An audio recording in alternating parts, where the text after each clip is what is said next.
Singhu border पर भी किसानों का जमावड़ा लगातार जारी है। कृषि मंत्री की ओर से लिखे गए खत को किसान आंदोलनकारी भ्रम फैलाने की मंशा बता रहे हैं। सिंघू बॉर्डर पर मौजूद किसान नेताओं से बात की हमारे सहयोगी तरुण कालरा ने।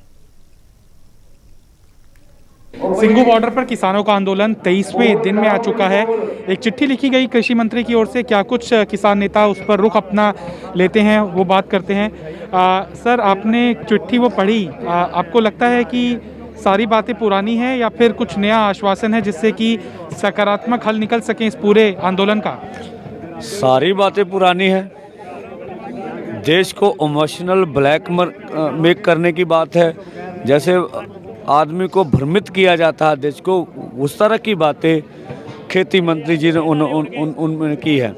जब खेती मंत्री जी कहते हैं भी कृषि कानून तो हमारे बहुत बढ़िया है, ये किसानों के पक्ष में है, तो किसानों को समझ नहीं लग रही, तो इसके साथ साथ वो बातचीत का रास्ता भी खुद बंद कर रहे हैं। जब कोई ये कह दे भी कृषि कानून हमारे अच्छे हैं, तो ये किसानों को सही जानकारी नहीं, उनको भ्रमित किया जाए, तो बातचीत का तो औचित्य नहीं न रह जाता।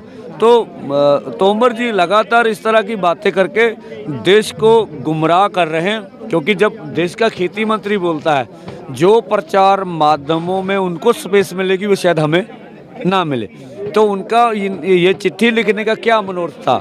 बातें तो पहले भी ऐसी हो रही, फिर जो भारतवर्ष में ये आंदोलन बढ़ रहा है, उस आंदोलन को ठंडा करने के लिए ये बातें की जाएं, तो वो कितनी देर तक देश के आंदोलन को रोक सकें, ये उनका मतलब था इस चिट्ठी में।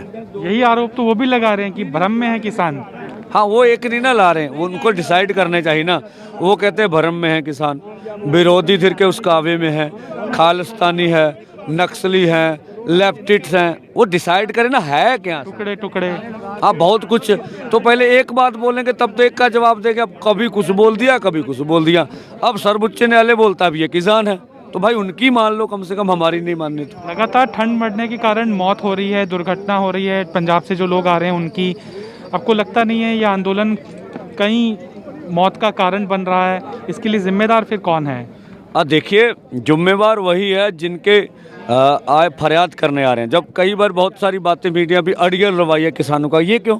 जिनके 16 साल के नौजवान लड़के की मौत हो रही है, 20 साल के लड़के की मौत हो रही है, 35 साल के हो रही है, जो फरियादी बन के सड़कों पर धक्के खा रहे हैं, इतनी ठंड में आए हैं, जो लाखों रुपया खर्च करके यहाँ आ रहे हैं, वो भला कैसे अड़ियल हो सकते हैं?